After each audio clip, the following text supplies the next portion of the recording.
Hola, hola, nuevamente estamos de regreso en una cápsula doctrinal más y hemos estado hablando durante el último tiempo con respecto a la temática de los decretos de Dios. Y las tres preguntas que vamos a estar respondiendo en esta oportunidad son preguntas algo controversiales, pero evidentemente vamos a ir a la escritura y por medio de la Biblia vamos a responder a este interrogante. La primera pregunta que responderemos hoy es, ¿Dios decretó de antemano la salvación de algunos hombres? La respuesta es sí. Efectivamente, Dios estableció en la eternidad a quien iba a salvar. Y esto puede parecer muy dramático para ciertas personas, pero lo cierto es que las escrituras nos muestran claramente que esto será así. Por ejemplo, en Romanos capítulo 9, versículo 11, dice, porque cuando aún los mellizos no habían nacido, refiriéndose a Jacob y a Esaú, continuó, y no habían hecho nada, ni bueno ni malo, para que el propósito de Dios, conforme a su elección, permaneciera, no por las obras, sino por aquel que llama. En primera de Tesalonicenses, capítulo 5, versículo 9, vemos como Pablo le dice a los hermanos, porque no nos ha destinado Dios para ira, sino para obtener salvación por medio de nuestro Señor Jesucristo. Prosigo, Romanos capítulo 9, versículo 16. Así que no depende del que quiere ni del que corre, sino de Dios que tiene misericordia. Por tanto, la salvación definitivamente está en manos de Dios, no en manos del ser humano. El ser humano responde ante la iniciativa de Dios de dar salvación. En Mateo capítulo 25, versículo 24 dice, entonces el rey dirá a los de su derecho, vengan, benditos de mi Padre, hereden el reino preparado para ustedes desde la fundación del mundo. Dios preparó una heredad y a unos herederos desde antes de la fundación del mundo. Efesios capítulo 1, versículos 5 al 6. Nos predestinó para adopción como hijos, para sí mediante Jesucristo, conforme a la buena intención de su voluntad, para alabanza de la gloria de su gracia, que gratuitamente ha impartido sobre nosotros en el amado. Por último, Juan Calvino dijo, la predestinación de Dios es en realidad un laberinto del cual la mente del hombre no puede de ninguna manera salir. Pero es tan irrazonable la curiosidad del hombre que cuanto más peligroso es el examen de un tema, más audazmente procede. De modo que cuando se habla de la predestinación, ya que no puede contenerse dentro de los límites debidos, inmediatamente se sumerge, por decirlo de algún modo, en las profundidades del mar. Es algo realmente incomprensible muchas veces para nosotros, pero es una verdad que aparece descrita en las Escrituras. La siguiente pregunta es, ¿se puede aumentar o disminuir el número de los hombres predestinados? ¿Se puede aumentar o disminuir el número de los hombres predestinados? Lo cierto es que no.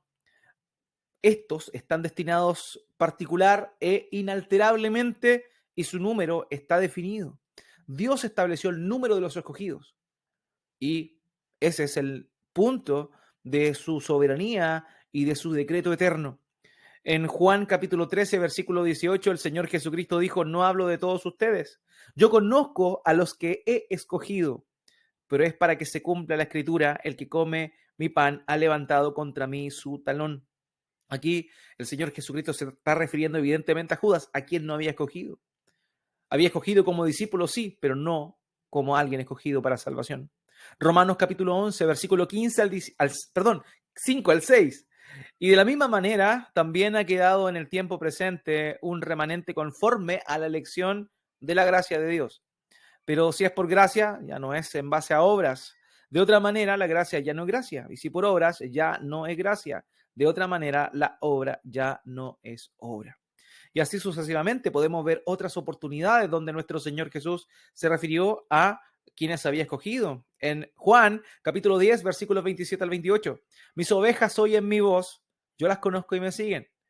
Yo les doy vida eterna y jamás perecerán, y nadie las arrebatará de mi mano. El Señor sabe quiénes son suyos. Él escogió y no se puede añadir por sobre eso a nadie que Él no haya escogido. Juan capítulo 6, versículos 37 al 40. Todo lo que el Padre me da, vendrá a mí. Y el que viene a mí, de ningún modo lo echaré afuera, porque he descendido del cielo no para hacer mi voluntad, sino la voluntad del que me envió. Y esta es la voluntad del que me envió, que de todo lo que él me ha dado, yo no pierda nada, sino que lo resucite en el día final. Porque esta es la voluntad de mi Padre, que todo aquel que va al Hijo y cree en él, tenga vida eterna, y yo mismo lo resucitaré en el día final. Todo aquel que va al Hijo es enviado por el Padre, y es aquel que ha escogido. Y él no lo echará fuera, evidentemente, porque es producto de la elección soberana de Dios desde antes de la fundación del mundo. Esto es importante, queridos. No se puede añadir más salvos de los que Dios ha establecido, porque Dios en su soberanía determinó el número de quienes iba a redimir. Por tanto, todo aquel que se acerca a Dios de forma sincera, de forma genuina, por medio de Jesucristo, por medio de la fe y a través de la manifestación del arrepentimiento, es una persona que ha sido escogida por Dios desde antes de la fundación del mundo. Finalmente, la última pregunta en cuanto a la temática de la salvación conforme a los decretos de Dios. Si Dios escogió de antemano a los que salvaría, ¿también determinó a los que no? Si Dios escogió de antemano a los que salvaría, ¿también determinó a los que no? Y esta respuesta es difícil porque en nuestro corazón, en nuestra mente, muchas veces no podemos dimensionar la magnitud de esta respuesta. La respuesta es sí. Dios deja actuar en su pecado para la justa condenación de algunos. Así como Dios escogió salvar, inmediatamente también predeterminó quién se iba a perder. Y eso aparece en la Escritura. Por tanto, desde la perspectiva de Dios, y esto es importante que lo comprendamos bien, desde la perspectiva de Dios, Dios sabe, Dios escogió, nadie más se puede añadir a aquellos que Él salvó. Pero de la misma manera como Él escogió a algunos para salvación, predeterminó a otros para perdición. Esto desde la perspectiva de Dios, porque desde nuestra perspectiva nosotros no sabemos a quién salvó y a quién predeterminó para condenación. Juan capítulo 12, versículos 37 al 40. Pero aunque había hecho tantas señales delante de ellos, no creían en él. Para que se cumpliera la palabra del profeta Isaías, que dijo: Señor, ¿quién ha creído nuestro anuncio? ¿Y a quién se ha revelado el brazo del Señor? Por eso no podían creer, porque Isaías dijo también: Él ha cegado sus ojos y endurecido su corazón, para que no vean con los ojos y entiendan con el corazón y se conviertan y yo los sane. En Primera de Pedro, capítulo 2, versículos 8 al 10, dice: Y piedra de tropiezo y roca de escándalo, pues ellos tropiezan porque son desobedientes a la palabra. Y para ello estaban también destinados.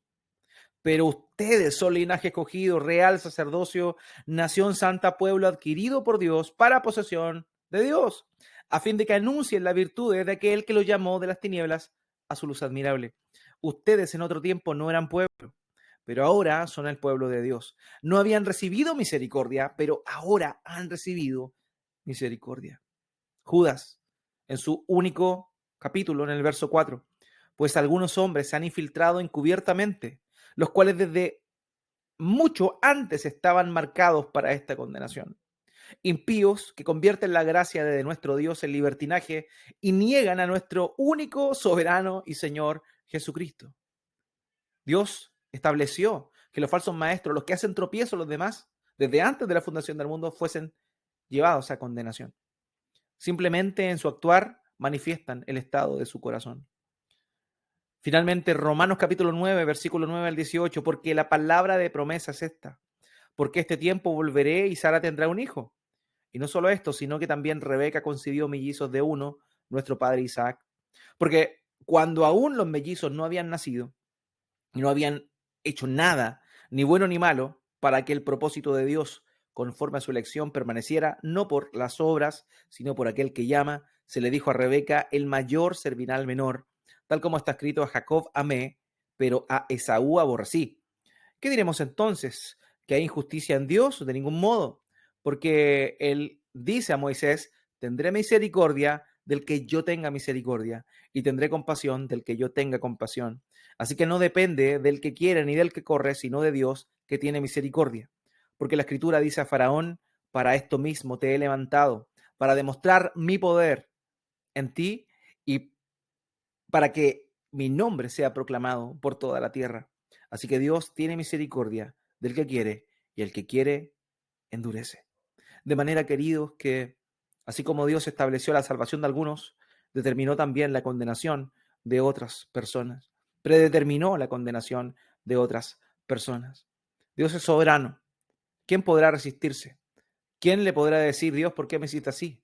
Parafraseando un poco lo que Pablo señaló. Queridos, los decretos de Dios demuestran a un Dios soberano, un Dios que es justo, por cierto, porque muchas veces se cuestiona esta doctrina básicamente porque se entiende que no es justo. Pero sí, Dios es justo, perfecto y santo.